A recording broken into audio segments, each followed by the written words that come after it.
Assalamualaikum warahmatullahi wabarakatuh.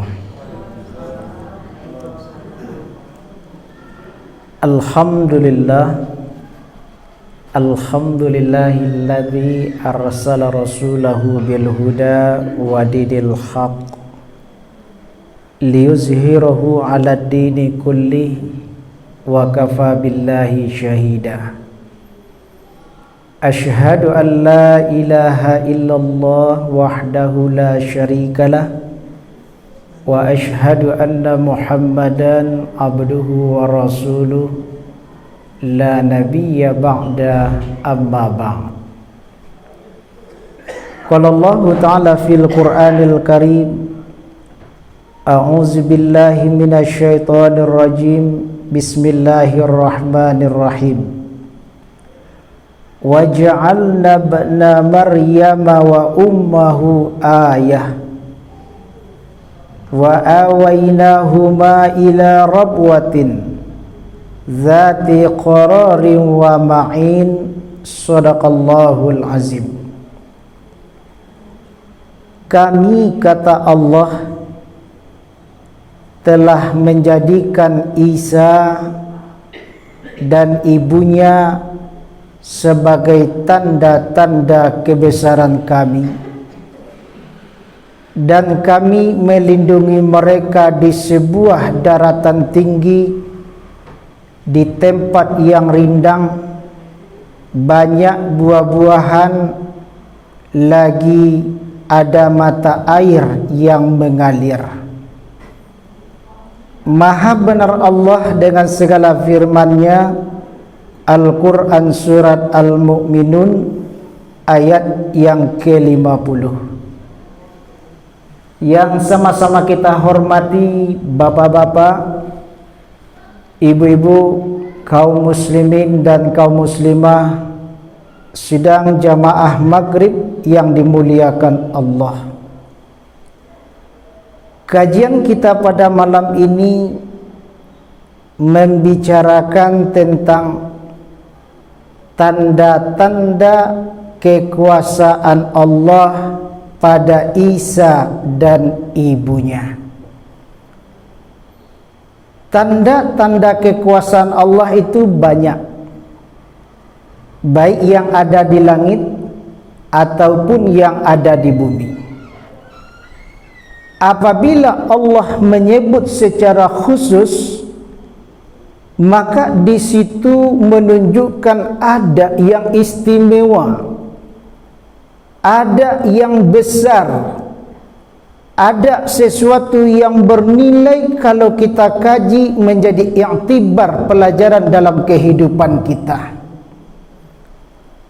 Ayat yang kita baca dalam surat Al-Mu'minun ayat 50 barusan, secara khusus Allah Subhanahu wa taala menyebutkan waja'alna ibna Maryama wa ummuhu ayah. Kami jadikan pada Isa dan ibunya tanda-tanda kebesaran kami, kata Allah. Apa yang menjadi tanda kebesaran Allah pada Nabi Isa? Nabi Isa bisa lahir tanpa ayah, tanpa ada papa, tanpa ada bapak, tanpa ada ayah. Dan juga Allah Subhanahu wa taala memberikan lagi tanda-tanda kebesaran atas kenabian beliau. Nabi Isa bisa berbicara dalam usia balita, masih bayi lah bisa berbicara dengan fasih. InsyaAllah nanti kita sampaikan apa yang dibicarakan oleh Nabi Isa. Isa juga diberi kemampuan oleh Allah di waktu masih anak-anak membuat burung dari tanah liat. Setelah jadi berbentuk burung, lalu beliau tiup yang burung tadi hidup dan bisa terbang. Nabi Isa juga bisa menyembuhkan penyakit orang yang buta semenjak lahir. Alun pernah seseorang itu melihat seumur-umur hidupnya, kemudian Nabi Isa bisa menyembuhkan mata yang buta. Nabi Isa juga bisa menyembuhkan penyakit kista. Dan bahkan yang luar biasa lagi, Nabi Isa bisa menghidupkan orang mati. Ini adalah tanda-tanda kekuasaan Allah. Kemudian pada Maryam, apa yang menjadi tanda-tanda kekuasaan Allah? Maryam bisa melahirkan anak tanpa suami. Kan hebat tuh Bapak Ibu, bisa lahir anak tanpa suami. Lalu perempuan-perempuan zaman sekarang, alah hebatnya Maryam, kami punlah banyak bisa melahirkan anak tanpa suami. Lahir anak-anak ndak punya bapak.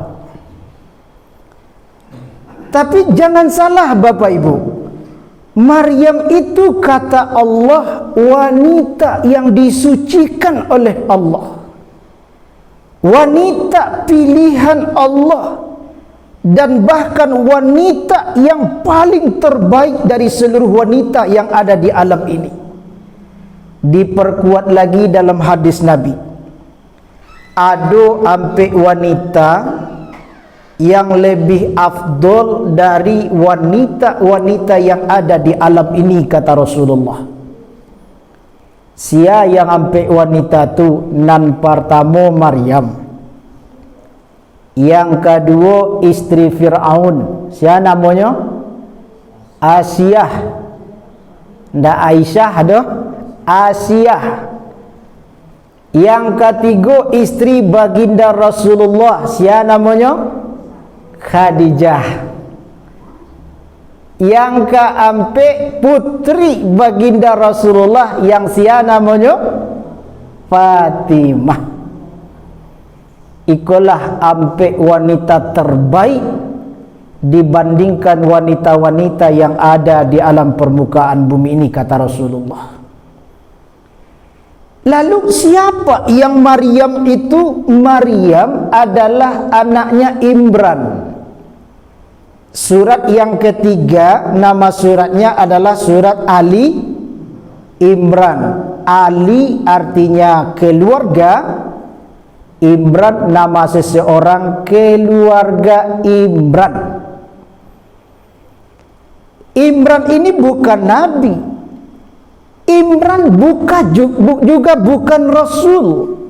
Siapa Imran itu? Imran orang soleh, orang baik-baik.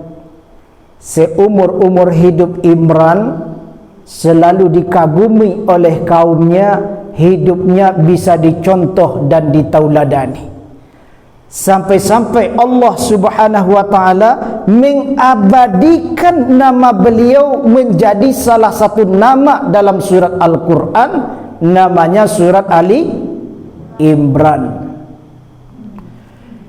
Diceritakanlah dalam surat Ali Imran ini, Imran usia sudah tua. Begitu juga istrinya yang bernama Hanah.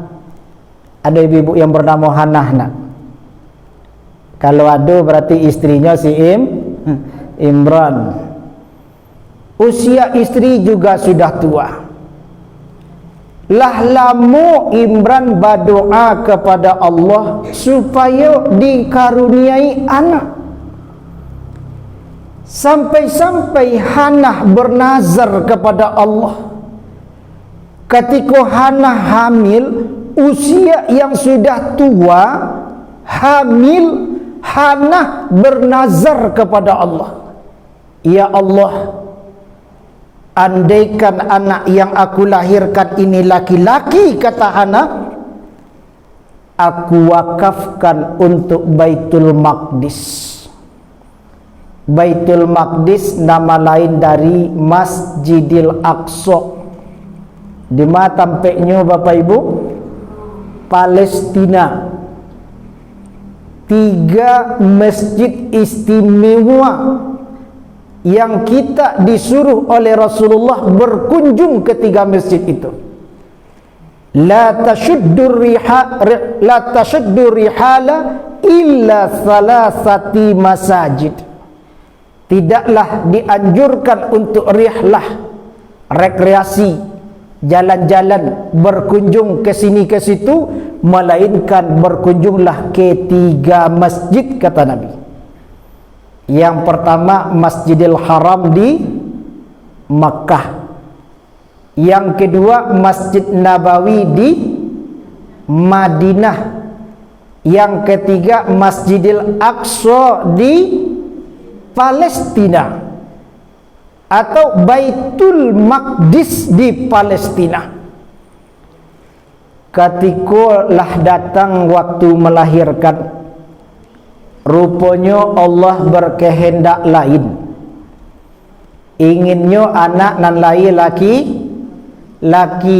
kiranya nan lahir itu anak padusi. Sia nan lahir itulah dianya Maryam.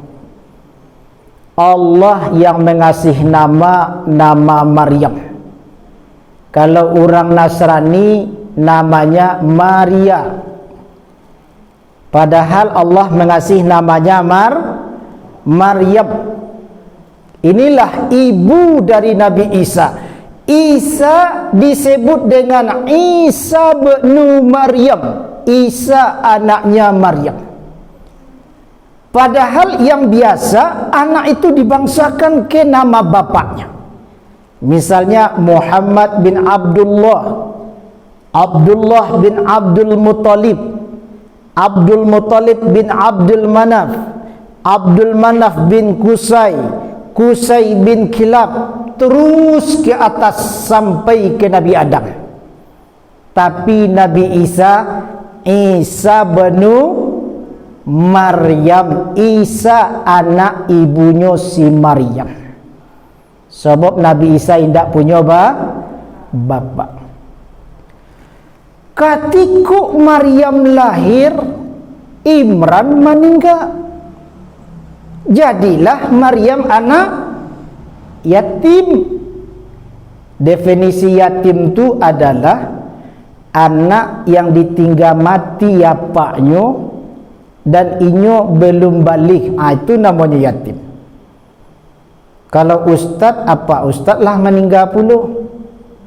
Tapi alhamdulillah ibu masih hidup. Menurut bapak ibu, ustaz kau yatim atau tidak? Ustaz lah meninggal? Yatim atau tidak? Ba'adi tidak? Karena ustaz lah balik. Masa iyalah nenek-nenek mengaku yatim juga kan? Jadi yatim tu batasnya balik. Kalau lah balik tidak ada istilah yatim lah. Kalau hijau miskin du'afa namanya. Kok membantu du'afa lah istilahnya. Tidak membantu yatim dah. Sebabnya lah lewat dari usia balik. Yang Maryam tadi lahir dalam keadaan yatim.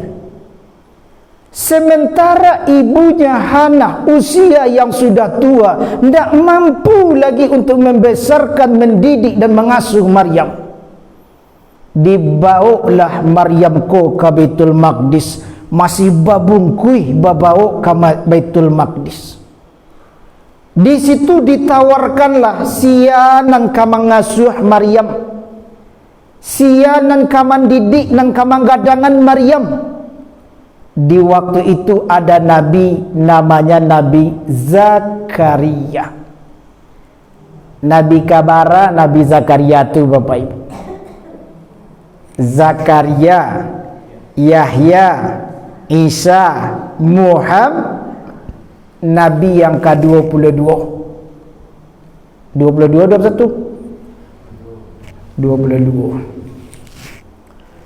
Kata Nabi Zakaria, ambo nan ka mangasuh Maryam, nan ka mandidik, nan ka manggadangan Maryam. Sementara orang-orang soleh yang ada di sekitar Baitul Maqdis, mereka semuanya juga ingin membesarkan Maryam. Barabuilah mereka ingin membesarkan Maryam. Terjadilah pertengkaran. Semua orang soleh menginginkan untuk mendidik dan membesarkan Maryam. Ba'adi sebaitu bana, orang ingin menggadangkan Maryam, Bapak Ibu. Sebab Maryam ko dari keturunan orang baik, orang soleh, orang terpandang, orang bermartabat, orang yang dikagumi seumur-umur hidupnya, keluarga Imran. Dek bahasa lisih orang di sekitar Baitul Maqdis, kata Zakaria, ambo yo ndak bisa namanya itu memaksakan diri supaya ambo nan ka mangasuh Maryam. Walaupun itu kata Nabi Zakaria, bagaimana kalau kita lakukan undian? Jadi undian ko lah karajo lamu ko Bapak Ibu. Bentuk undiannya kata Nabi Zakaria, masing-masing kalian kita sadonyo bawa pulpen. Dan pulpen itu dilemparkan ke sungai. Siapa yang pulpennya terbenam, gugur sebagai calon untuk membesarkan Maryam. Lah dibawa de orang-orang itu pulpen, baitu pula Nabi Zakaria. Lalu mereka sudah mulai melemparkan pulpen mereka ke sungai. Nanti jadi nyuiklah pulpennya. Tabanamlah pulpen yang dilemparkan tadi. Namun ketika Nabi Zakaria melemparkan pulpennya, justru pulpennya itu melawan arus. Pulpen yang harusnya hanyui indak hanyui. Pulpen yang seharusnya tabanam indak tabanam. Sesuai dengan kesepakatan awal, maka jatuhlah orang yang akan mengasuh, membesarkan, mendidik Maryam, Nabi Zakaria. Waktu itu Nabi Zakaria belum punya anak, usialah tua, istrilah tua. Bahkan kata Allah, istri Zakaria pun sudah dicap mandul. Selalu berdoa supaya dikaruniai anak oleh Allah. Ketika Zakaria mengasuh Maryam, hal ajaib terjadi. Zakaria istrinya pun juga hamil. Lahirlah anak, sia nama anak Zakaria, Yahya. Nama Ustaz Yahya, nama Ustaz Yahya anak Zakaria. Zakaria Nabi, Yahya Nabi. Zakaria mengasuh anak Maryam, Isa pun juga Nabi. Jadi orang ko badake-dakean Bapak Ibu. Zakaria Nabi, dilanjutkan anaknya Yahya. Di waktu Yahya berdakwah, lah mewasiatkan ke umatnya, ke kaumnya, yang akan melanjutkan kenabiannya adalah Isa alaihissalam. Jadi dikasuhlah dek Zakaria, ditampilkan di Mi'raj Baitul Maqdis. Di situ Maryam tinggal. Disitulah tampil Maryam sehari-hari di Baitul Maqdis, di Mi'rajnya. Yang di depan koko namanya Mi'raj Bapak Ibu. Tampil imam ko namanya Mi'raj. Jadi ada kamar kiri kanan, Maryam tampilnya di sebelah itu. Atau mungkin ada enggak dalam ko Maryam? Disitulah Maryam tinggal di Mi'raj Baitul Maqdis. Ketika Maryam lah sampai usia 10 tahun, hal ajaib terjadi. Yang terjadi di tampik Mi'raj Maryam ditinggalkan tu selalu tersedia hidangan. Ada saja makanan, ada buah-buahan di situ. Yang ajaibnya lagi, justru buah-buahan yang ada di waktu musim dingin, buah-buahan di waktu musim panas. Ketika baganti ke musim panas, nan ada di situ buah-buahan di musim dingin. Iku ajaib Bapak Ibu. Kalau seandainya kini sedang musim durian misalnya, ada di kamar garim durian, itu ndak ajaib tu dah. Mungkin ada ibu-ibu yang ngasih durian garim awak kan, atau mungkin ada kawan garim awak yang membawa durian, itu biasa tu. Kalau kau ndak seperti itu Bapak Ibu, di waktu musim panas, buah yang terhidang di situ buah yang biasanya panen di musim dingin. Itu terjadi ketika Maryam usia 10 tahun. Kemudian ketika Maryamlah beranjak di usia remaja, usia gadis, lalu diceritakan oleh Allah, Maryam ada hajat, ada keperluan keluar dari Baitul Maqdis, keluar dari Mi'raj tu. Ketika Maryam tu keluar, Allah Subhanahu wa taala menguji keimanan Maryam. Bentuk ujiannya, Allah turunkan laki-laki ganteng dari langit. Yang diturunkan itu malaikat Jibril dalam bentuk laki-laki ganteng basobok jo Maryam untuk menguji keimanan Maryam. Kok lai kata pengaruh Maryam rupanya indah Bapak Ibu. Kalau perempuan kini basobok laki-laki ganteng ba kira-kira godain dong, senggol dong. Kalau yang populer tu kini bahasanya bahasa senggol tu. Itu yang populer gini. Senggol dong, entah apa yang senggol tu ndak tahu kita. Ketika bersoboknya laki-laki tadi, mandaki laki-laki itu ke Maryam. Kata Maryam, aku berlindung kepada Allah. Takutlah engkau kepada Allah jika engkau orang-orang yang bertakwa. Karena nasihat pula kiranya laki-laki ganteng tadi. Dek karena nasihat, akhirnya laki-laki itu buka suara. Kata laki-laki itu, aku utusan Allah, Jibril. Aku ingin menyampaikan kabar. Apa kabar yang akan disampaikan kepada Maryam? Bahwa Maryam akan melahirkan anak laki itu kabar yang akan disampaikan ke Maryam. Kagetlah Maryam, tercengang Maryam.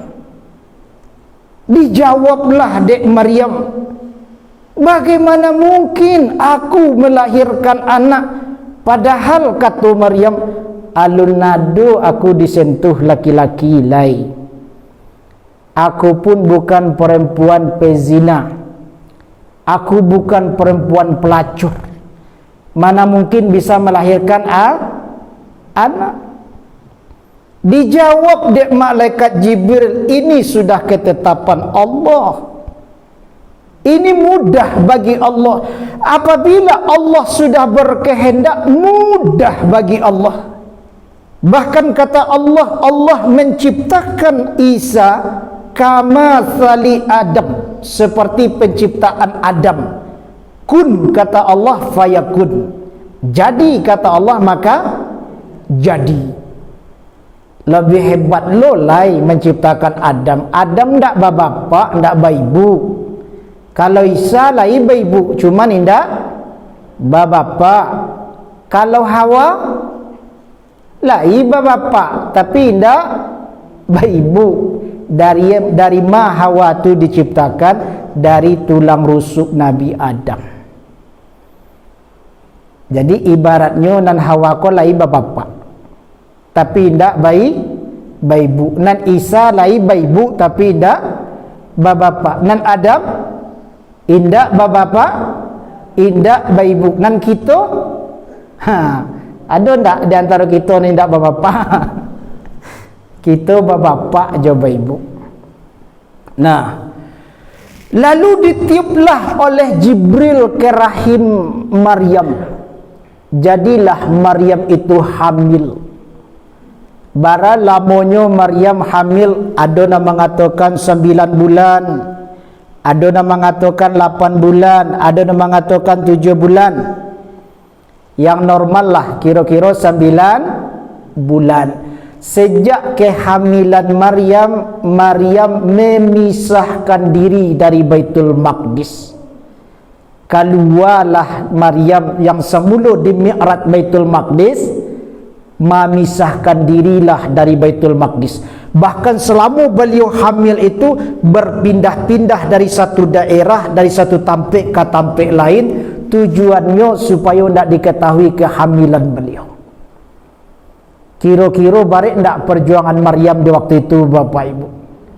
Awak hamil, kok makan cari surang, kok minum cari surang, kok tampik tinggal cari surang. Barik pengorbanan Maryam.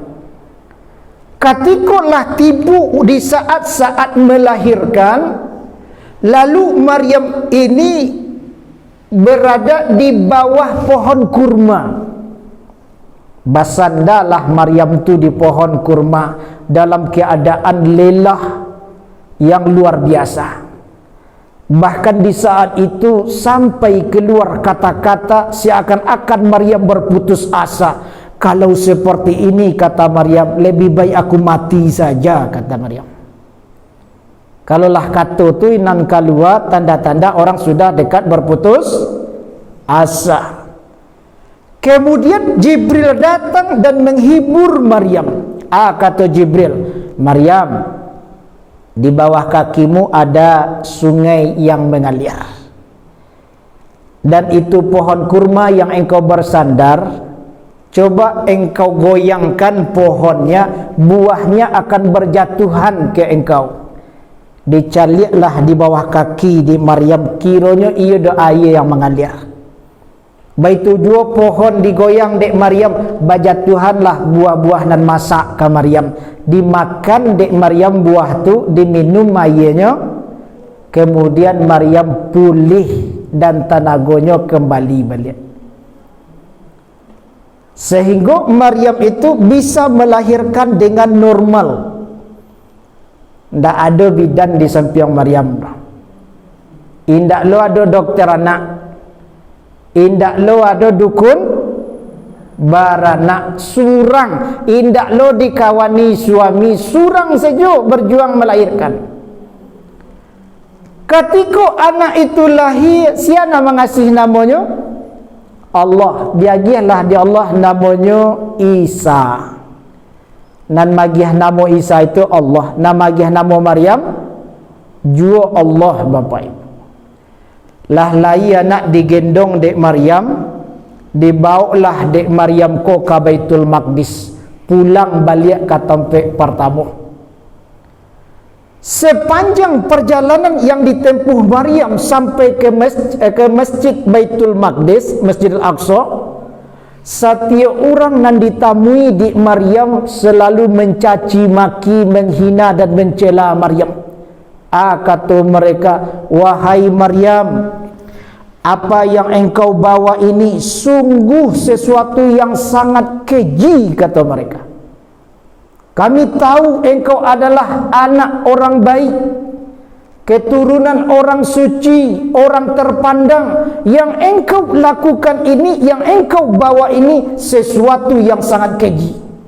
Beritahu kami Maryam, siapa bapaknya. Akhirnya Maryam dituduh sebagai pezi, melakukan zina.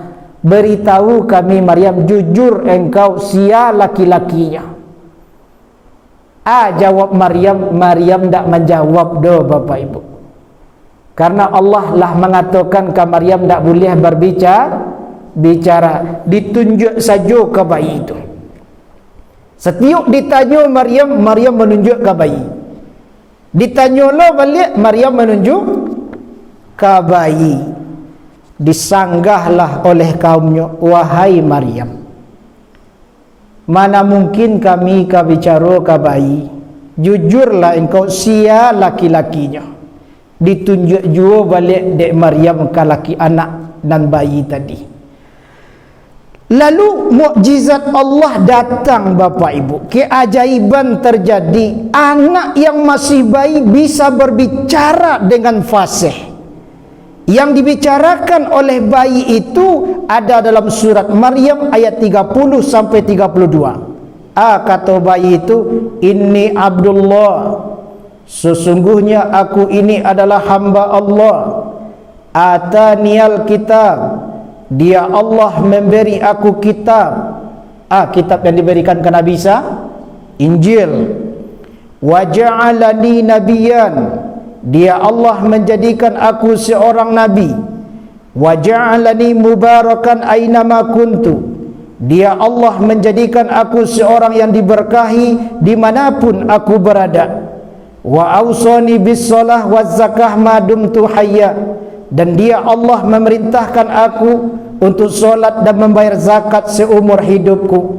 Wa barron biwalidati wa lam yaj'alni jabbaran syaqiyya, dan berbakti kepada ibuku, dan aku dia jadikan tidak seorang yang sombong lagi celaka.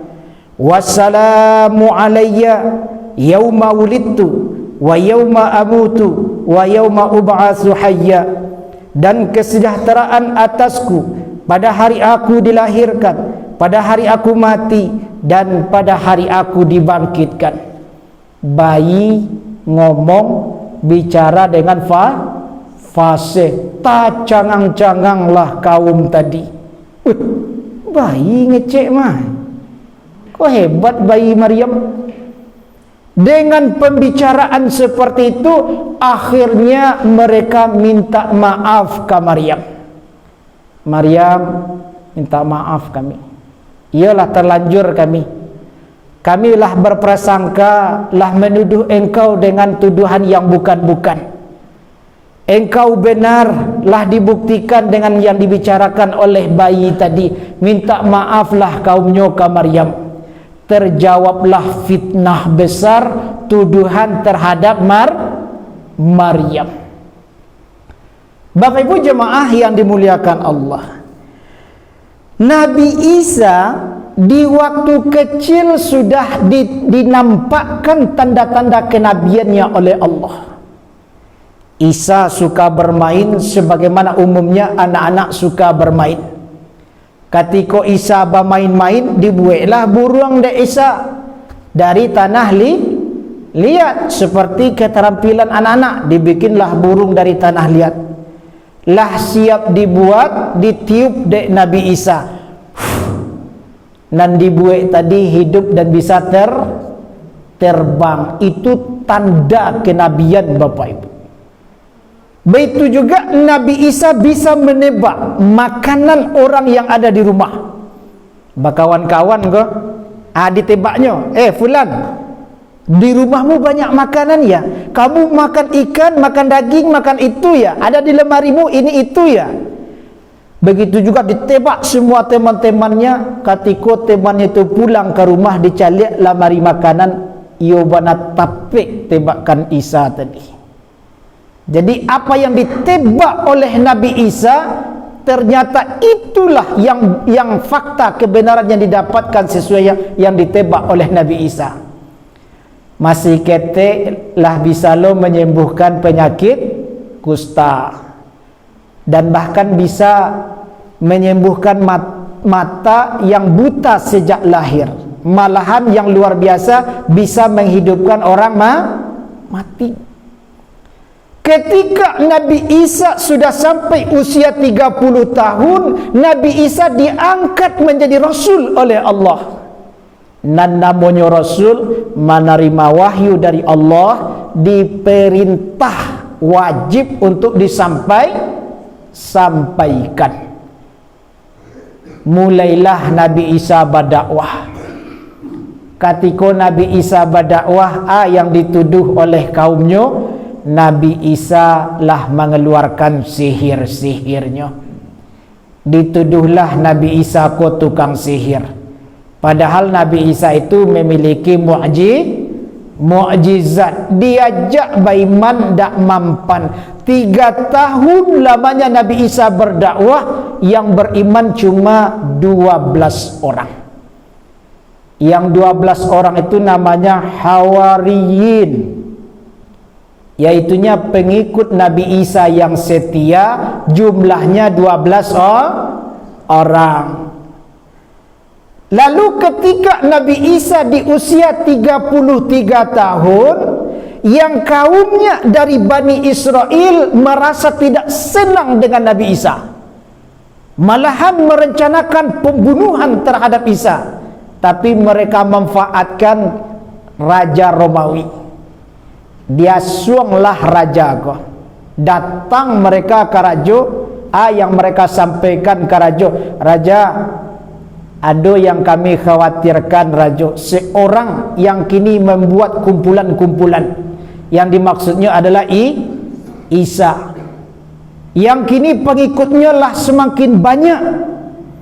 Kalau tidak diantisipasi, kalau tidak dihentikan, bisa-bisa menumbangkan kerajaan Romawi." Akhirnya ta'asuanglah Raja Romawi. Sehingga raja itu memerintahkan kepala tentaranya untuk membunuh dan menangkap Nabi Isa. Lalu ditanyalah ke kaum dari Bani Israel, dari pihak kerajaan, siapa yang tahu tempat persembunyian Isa, dikasih hadiah. Lalu pengikut Isa salah seorangnya berkhianat, tergiur dengan hadiah, namanya Yudas Iskariot. Dialah yang menunjukkan tempat persembunyian Isa. Katikolah ditunjukkan dek Yudas, nan Yudas kau tetap berkumpul dengan Nabi Isa. Ketika pihak kerajaan lah mengepung tempat persembunyian Nabi Isa, di saat itu dengan kekuasaan Allah, Allah menyerupakan seseorang persis seperti Nabi Isa. Sia orang yang diserupakan tu walaupun berbeda pendapat, tapi banyak pendapat mengatakan yang diserupakan Nabi Isa itu adalah Yudas Iskariot. Ditangkaplah Yudas tu, dicambuk, disiksa, bahkan disalib di tiang gantungan. Diambil paku, dipakuan ke tiang, kanan kiri kaki disilang, dipakuan ke tiang. Sementara kata Allah, Isa kami angkat ke langit. Jadi Isa selamat dari penangkapan dan rencana pembunuhan terhadap Nabi Isa. Nanti salah satu tanda hari kiamat, Nabi Isa turun lagi ke bumi. Ketika itu pemimpin umat Islam di dunia bernama Imam Mahdi. Imam Mahdi ko namanya Ahmad Muhammad, bapaknya Muhammad loh, Abdullah loh. Jadi sama je Nabi Muhammad, Ahmad Muhammad, bapaknya Abdullah. Ketika Imam Mahdi berhadapan dengan Dajjal, Imam Mahdi tidak bisa mengalahkan Dajjal.